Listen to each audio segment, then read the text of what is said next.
Epione pain management and regenerative centre. ఇక మీ నొప్పులు శాశ్వతం కావు.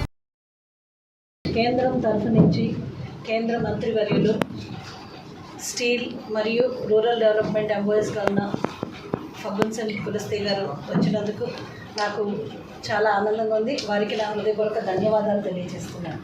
Thank you so much. And ఈరోజు మంత్రివర్యులు చెప్పిన విషయాలన్నీ ఆల్మోస్ట్ ఏంటంటే సింపుల్గా ఒక మాటలో చెప్పాలంటే కేంద్ర ప్రభుత్వం ఎంత చిత్తశుద్ధిగా ఎన్ని కార్యక్రమాలు ఇచ్చినా కూడా ఈరోజు కేవలం రాష్ట్ర ప్రభుత్వం ఏదైతే చిత్తశుద్ధి లేకపోవడం వల్ల ఇప్పుడు జల్ జీవన్ మిషన్ అయితేనే, ఆవాస్ యోజనలో ఇళ్ళు అయితేనే, ఇప్పుడు వరకు చూస్తే మనకి ఇక్కడ డెవలప్మెంట్కి నరేగా ఫండ్స్ అయితేనే, ప్రధానమంత్రి గ్రామీణ సడక్ యోజన ద్వారా చేసింది అయితేనే, ఇక నేను ఇక్కడికి వచ్చినప్పుడు ఇంకోటి కూడా చెప్పాను, ఈ జిల్లా అయితే ఏర్పడింది కానీ ఈ జిల్లాలో ఇన్ఫ్రాస్ట్రక్చర్ ఏది కూడా జరగలేదని చెప్పడం జరిగింది. కలెక్టర్ ఆఫీస్ అవి చూసి కూడా అడిగారు, పాత బిల్డింగ్స్ చేశారా అసలు ఏంటంటే నేను చెప్పడం జరిగింది. వాటి బిల్డింగ్స్ పరిస్థితి ఎట్లా ఉందో కూడా చూశారు. ఈ మున్సిపాలిటీ అన్న పేరుకే మున్సిపాలిటీ కానీ ఇక్కడ నిధులు లేని పరిస్థితి చెప్పాను. ఇక్కడ నీళ్ల కోసం జనాలు పడుతున్న కష్టాల గురించి నేను వివరించడం జరిగింది. దారి పొడుగునా ఆయన మన్యం జిల్లా గురించి తెలుసుకోవాలని చాలా ఉత్సాహంగా ఇక్కడ కష్టాలన్నింటినీ కూడా అడిగి తెలుసుకున్నారు. ఇక్కడ వచ్చే మంచినీరు, రంగు నీరు వస్తుంది తాగడానికి కూడా, జనాలు ఎంతో ఇబ్బంది పడుతున్నారు మంచినీటికి అని చెప్పడం జరిగింది. నేను మొత్తం ఇక్కడ ఉన్న సమస్యలన్నీ కూడా వివరించాను. ఒక రకంగా ఇంకా పార్లమెంట్లో అడుగు పెట్టక ముందే మంత్రివర్యులు ఇక్కడ రావడం వల్ల, అది కూడా రూరల్ డెవలప్మెంట్లో ఆయన మినిస్ట్రీగా ఉన్నారు కాబట్టి ఆయనకి మన సమస్యలన్నీ ఫస్టే చెప్పడం కూడా జరిగింది. నాకు చాలా హ్యాపీగా ఉంది, ఎందుకంటే ప్రధానమంత్రి గారికి చాలా దగ్గరగా ఉంటారు ఆయన. అండ్ రెండోది ఏంటంటే ఆయన 7 సార్లు ఎంపీగా చేశారు అండ్ 4 సార్లు మంత్రివర్యులుగా చేశారు, ట్రైబల్ వెల్ఫేర్ మినిస్టర్గా చేశారు and health and family welfare చేశారు. నేను ఎంపీగా ఉన్నప్పుడు కూడా ఆయన మంత్రివర్యులుగా ఉన్నారు, అప్పుడు కూడా ఇంటరాక్ట్ అయ్యాం చాలాసార్లు. సో చాలా కూడా చిత్తశుద్ధితో పనిచేస్తారంటే 6 సార్లు ఎన్నుకోబడ్డారంటేనే మనకు అర్థమవుతుంది ప్రజల్లో ఆదరణ ఎలా ఉన్నదన్నది. ఈరోజు మనం చూస్తే పరిస్థితులు ఎట్లా ఉన్నాయంటే మన రాష్ట్రం మొండెం లేని తల్లేని మొండెంలాగా ఉన్న పరిస్థితి చూస్తున్నాం. కాబట్టి ఈరోజు మన రాష్ట్రం అభివృద్ధి చెందాలన్న మరొకసారి అంటే 20 ఏళ్ళు వెనక్కి వెళ్ళిపోయింది రాష్ట్రం అని చెప్పి మనకందరికీ తెలిసిన విషయం. అది మరి చెప్పాల్సిందేమీ లేదు. అప్పులు కుప్పగా మారింది. ఇన్ఫ్యాక్ట్ రాష్ట్రంలో ఈరోజు జీతాలు ఇచ్చే పరిస్థితి కూడా లేదు, పెన్షన్లు ఇచ్చే పరిస్థితి అంతకన్నా లేదు. సంక్షేమం అనే పేరుతో ఆయన చెప్పుకుంటున్నాయి అన్నీ కూడా బోటకం అని చెప్పి ఒక్కొక్కటిగా బయటపడుతున్నాయి. సో ఏంటంటే ఒక్కసారి ఎలక్షన్స్ వచ్చిన తర్వాత అసలు రంగు బయటపడుతున్నట్టు చాలా విషయాల్లో రంగులు బయటపడుతున్నాయి, మనం చూస్తూనే ఉన్నాం. కాబట్టి నేను ఒక్కటైతే ఈ రోజుతోటి నేను ఆల్మోస్ట్ నామినేషన్ వేయకముందు 7 కాన్స్టిట్యున్సీస్లో ర్యాలీస్ చేయడం జరిగింది. అసెంబ్లీ సెగ్మెంట్స్లో అన్ని చోట్ల కూడా ప్రజల నుంచి అనూహ్య స్పందన ఉంది. అండ్ 3 పార్టీల నేతలు, జనసేన అలాగే టీడీపీ నేతలు అందరూ కూడా నాకు పూర్తి మద్దతు ఇస్తున్నారు.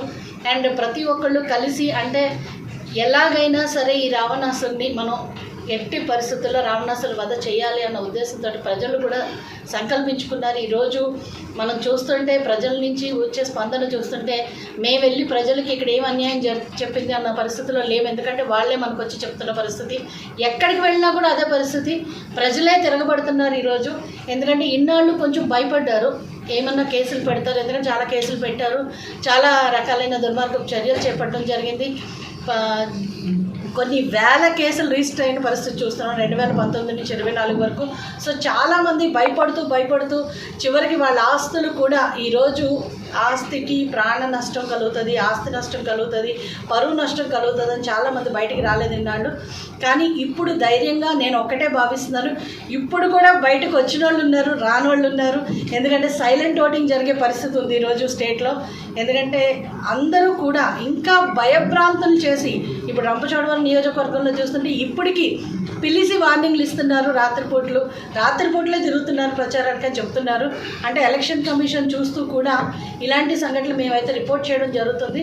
సో ఈరోజు మనం చూస్తే రాష్ట్రంలో ఉన్న పరిస్థితి, ప్రజలందరూ కూడా తిరుగుబాటు చేస్తున్న పరిస్థితి చూస్తున్నాం. కాబట్టి రానున్న 24 ఇప్పుడు 13వ తారీఖు మే 13వ తారీఖు జరిగే ఎలక్షన్స్లో ఒక చారిత్రాత్మక తీర్పు ప్రజలు ఇస్తారని చెప్పి నేను ఆశించడం జరుగుతుంది. ఈరోజు నా కార్యక్రమాన్ని పర్టికులర్లీ ఈ నామినేషన్ కోసం నాకు మద్దతు ఇస్తూ వచ్చిన అశేష ప్రజానికానికి, 3 పార్టీల నాయకులకు, 3 పార్టీల ప్రజలకు, పార్వతీపురంలో ఉన్న ప్రజలకు, మీకు యాజ్ వెల్ యాజ్ అసెంబ్లీ వేరు నియోజకవర్గాల నుంచి వచ్చిన ప్రతి ఒక్కరికి మీడియా ముఖ్యంగా మీ అందరికీ కూడా మీడియా వారు మార్నింగ్ నుంచి మాతో ఉన్నారు. టైం ఎక్కువైనా కూడా నన్ను అపార్థం చేసుకోకుండా అర్థం చేసుకుని మొదటి నుంచి పార్వతీపురం మీడియా నాకు చాలా సహకరిస్తున్నారు. సమస్యల విషయంలో నాకు ప్రతిదీ తెలియజేస్తున్నారు. ఇదే సహకారం మీ నుంచి ఫ్యూచర్లో కూడా ఉంటుందని చెప్పి ఆశిస్తున్నాను. మీ అందరికీ మరొకసారి ఈ కార్యక్రమం నాది అని చెప్పి జరిపించిన నా సోదరులు అందరికీ కూడా నేను ఒక కుటుంబంలో భావిస్తున్నాను కాబట్టి మీ అందరికీ మరోసారి కృతజ్ఞత చెప్పి నేను మరీ దూరం చేసుకోలేను కానీ బట్ స్టిల్ కృతజ్ఞత చెప్తున్నాను. మీ అందరికీ కూడా హృదయపూర్వక ధన్యవాదాలు. రాబోయే ఎలక్షన్స్లో మరొకసారి మీడియా ద్వారా ప్రజలకు నేను వేడుకుంటున్నాను, విజ్ఞప్తి చేస్తున్నాను. మోడీ గారు గ్యారంటీ అంటే తప్పగా అయ్యే గ్యారంటీ. ప్రజలందరి కోసం ఆయన తన జీవితాన్ని త్యాగం చేశారు.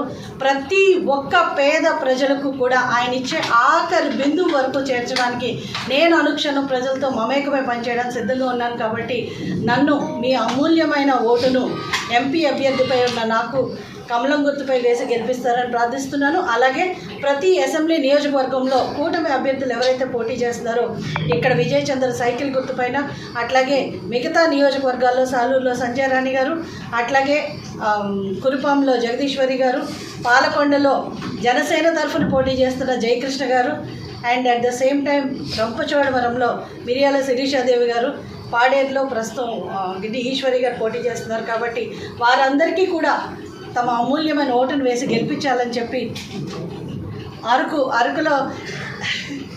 అరకులో మా అభ్యర్థి బీజేపీ నుంచి పాంగి రాజారావు గారు పోటీ చేస్తున్నారు. కాబట్టి అందరూ కూడా తమ అమూల్యమైన ఓటును కమలం గుర్తుపై వేసి గెలిపించాలని చెప్పి కూటమి అభ్యర్థులను అందరినీ కూడా భారీ మెజార్టీతో గెలిపించాలని మీ అందరి కోసం మీలో మమేకమై ఒకళ్ళమై మీ ఆడపడుచులమై మరిన్ని వీడియోస్ కోసం ఛానల్ ని సబ్స్క్రైబ్ చేయండి. లేటెస్ట్ అప్డేట్స్ కోసం వాట్సాప్ ఛానల్ ని ఫాలో చేయండి అండ్ లింక్ డిస్క్రిప్షన్ లో ఉంది.